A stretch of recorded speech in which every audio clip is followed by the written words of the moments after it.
الحمد لله العلي القدير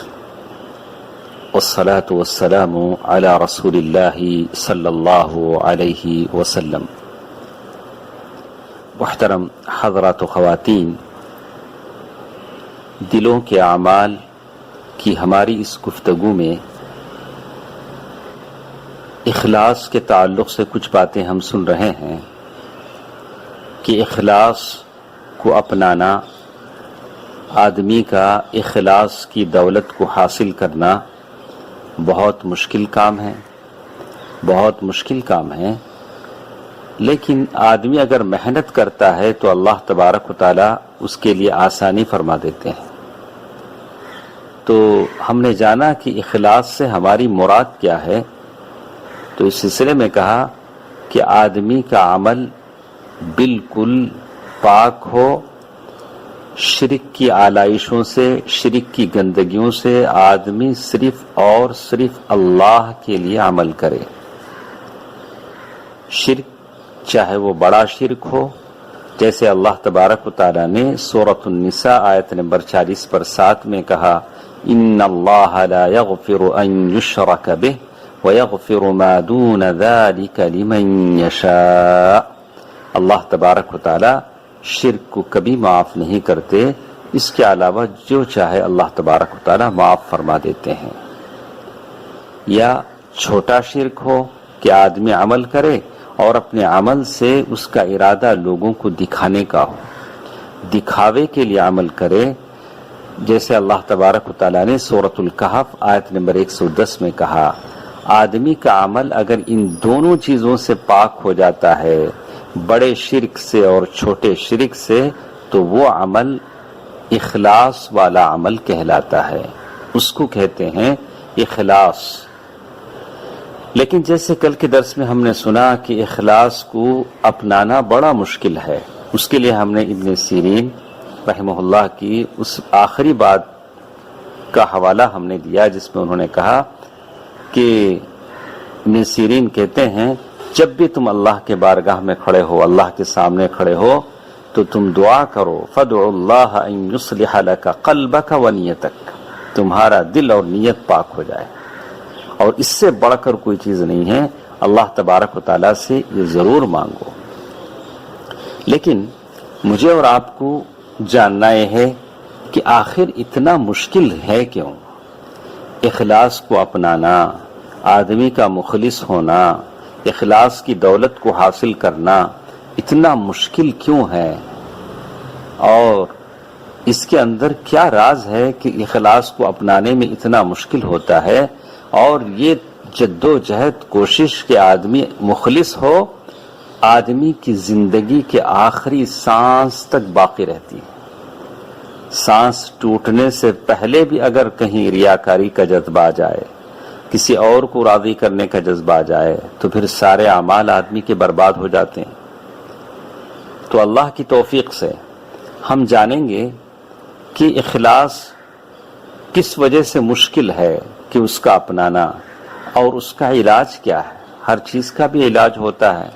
ہم کہیں گے کہ واقعی اخلاص کو اپنانا مشکل ہے، آدمی کا مخلص ہونا مشکل ہے، لیکن اس کے اسباب ہیں اور اس کا علاج بھی ممکن ہے۔ اس کے کچھ اسباب ہیں، جیسے سب سے پہلے ہم اس بات کو جان لیں کہ اخلاص اس کے لیے آدمی کی نفس میں کوئی حصہ نہیں ہوتا۔ جیسے میرا اور آپ کا نفس چاہتا ہے کہ لوگ میری تعریف کریں، لوگ میری تعریف کریں، آپ کی تعریف کریں، لیکن اخلاص کی جب بات آتی ہے تو میرے اور آپ کے نفس کو کچھ نہیں ملتا۔ اس لیے اخلاص کا اپنانا بڑا مشکل ہے، بڑا مشکل ہے۔ اخلاص کا عملی مطلب یہ ہے کہ آپ کسی کی بات کی طرف توجہ نہ دیں، کسی کی تعریف کے مستحق، کسی کی تعریف کا مستحق بننے کی کوشش نہ کریں، اس لیے کہ میرا نفس چاہتا ہے کہ لوگ میری تعظیم کریں، میرے جاتے ہی لوگ اٹھ کر کھڑے ہو جائیں، اور سب کی نگاہیں میری طرف اٹھ جائیں،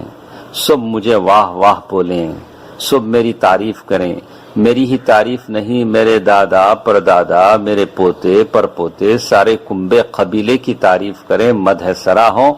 ہر کوئی چاہتا ہے، میں چاہتا ہوں، عالم ہے تو چاہتا ہے کہ لوگ اس کے علم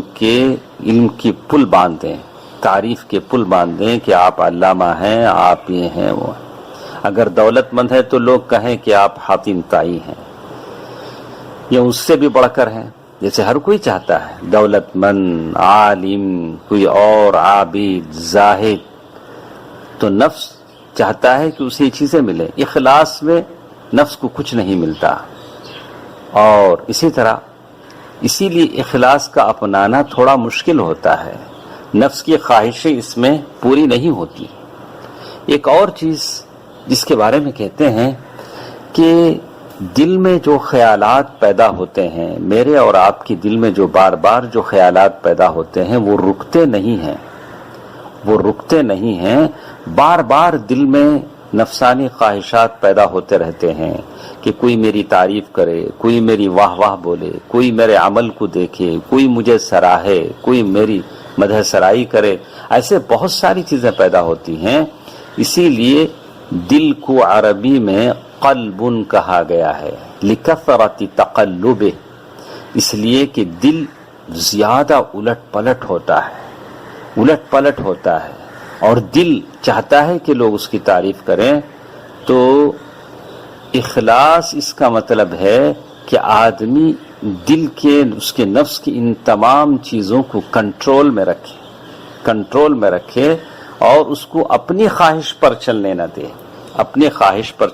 دے، اسی لیے سفیان الثوری رحمہ اللہ کہتے ہیں ما عالجت شیئا اشد علی من نیتی انہا تقلب علی، مجھے کسی چیز کے بارے میں اتنی زیادہ تکلیف نہیں ہوئی جتنی میرے نیت کو سدھارنے اور نیت کی حفاظت کرنے میں ہوئی، اس لیے کہ یہ میرے دل پر بہت زیادہ ادھر ادھر ہو جاتا تھا۔ آدمی کی نیت کبھی اللہ کو راضی کرنے کی ہوتی ہے، لیکن کبھی اس کے نفس کی خواہش لوگوں کی تعریف، لوگوں کی واہ واہ حاصل کرنے کے لیے ہوتی ہے، تو یہ دونوں چیزیں آپس میں ٹکراتی ہیں۔ اسی لیے بعض لوگوں نے کہا اثنتان انا اعالجهما منذ 30 سنہ، دو چیزیں ہیں جس کی اصلاح کے لیے میں 30 سال سے لگا ہوا ہوں، دو ایسی چیزیں ہیں جس کو سنوارنے، جس کی حفاظت کرنے، جس کو اچھا بنانے میں میری 30 سال کی کوشش لگی ہوئی ہے۔ بولا کہ وہ کیا ہے؟ کہا ترک الطمع فیما بینی و بین الناس، پہلی چیز تو یہ ہے کہ لوگوں اور میرے بیچ میں جو ایک طمع اور حرص اور ایک امید کی جو باتیں ہیں وہ ختم ہو جائیں، لوگوں سے میں ساری امیدیں ختم کر لوں، اللہ سے امیدیں باندھ لوں، یہ میری تعریف کرے گا، اس سے مجھے کچھ ملے گا، یہ میری کچھ ضرورتیں پوری کرے گا، اس طرح کی جو چیزیں، علائق اور تعلقات میرے لوگوں سے میری امیدیں ہوتی ہیں، اس امیدوں کو میں ختم کر لوں، اللہ سے امید بنا لوں جو ساروں کی خواہشیں اور دعاؤں کو قبول کرتا ہے۔ یہ پہلی چیز تھی۔ اور دوسری چیز میری یہ ہوئی، کہا کہ وَإِخْلَاصُ الْعَمَلِ لِلَّهِ، میں اپنے عمل کو اللہ تبارک و تعالیٰ کے لیے خالص کر دوں۔ یہ دو باتوں کو بنانے کے لیے میں 30 سال سے کوشش میں لگا ہوا ہوں۔ دوستو، عزیزو، ماں اور بہنوں، یہ باتیں تھیں ہمارے ساتھ کہ ہم اللہ تبارک و تعالیٰ کے لیے اخلاص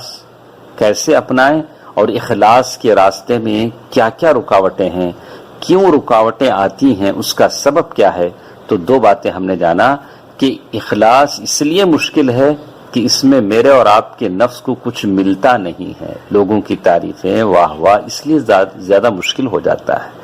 اور ہمارے سینے میں جو دل دھڑکتا ہے اس کی اپنی خواہشیں ہیں، ہر خواہش، بڑی بڑی خواہشیں ہیں، وہ خواہشیں اخلاص سے ٹکراتی ہیں، اس لیے اس کی اصلاح کی فکر کی جائے۔ اللہ تبارک و تعالی مجھے اور آپ کو عمل کی توفیق دے، آمین۔ والسلام علیکم ورحمۃ اللہ وبرکاتہ۔